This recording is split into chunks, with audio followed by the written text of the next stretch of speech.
4 गुना आवत है। लंतराने में अगर बोल रहे यहाँ किसी का अहित के लिए अगर कही दे तो 4 गुना लौट के आए। इसी तरीक़ा से हम दूसरे को सुख पहुँचाने की नीयत से अगर हम अपनी सोच अपनी कर्म अगर बनाए हैं तो वो भी भोले भटके अगर कही दे हो तो कम से कम 4 गुना आवत है। और लगन से करे यहाँ तो 4 के 40 गुना भी हो सकत, 80 गुना भी हो सकत है।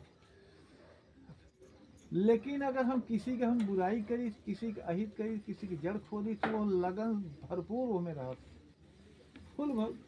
फुल लगन रहा था। इसलिए जो हम दूसरे का अहित अगर इतना करें कि मेरे पास इतना बन गया हुआ तो सुख और दुख का जन्मदाता मैं स्वयं हूँ। हम जैसे दूसरे का हम करब, जैसे में जौन चीज दूसरे के देव वही हमका लौट के आए।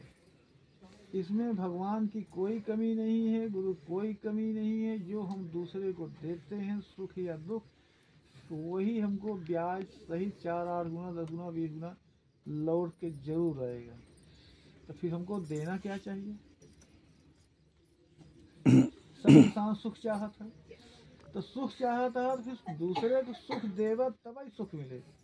अगर हम दूसरे के जड़ खोदत है, बुराई करता है, अहित चाहते है, गड्ढा खोदत है, केन प्रकार सामने वाले का अहित ही करते ही तो हमारा अहित हमको होगा। अगर हम दूसरे के कष्ट से खुशी होते ही हमका सुख मिलता है तो फिर वो 4, 8 गुना 10 गुना ज़्यादा वो भी हमको लौट के आएगा। तो सुख दुख का जन्मदाता कौन हुआ? खुद हुआ। इसलिए कोशिश ये करो कि किसी की बुराई नहीं होनी चाहिए। अगर हम किसी की बुराई करते हैं तो वो भी लौट के आएगा। हम किसी का इतना मान लो हम 5 मिनट बुराई करे है तो कम से कम 20 मिनट से हमारी बुराई हो जाए, पक्का हो। क्यों रोक नहीं सकते, भगवान भी नहीं रोक सकते।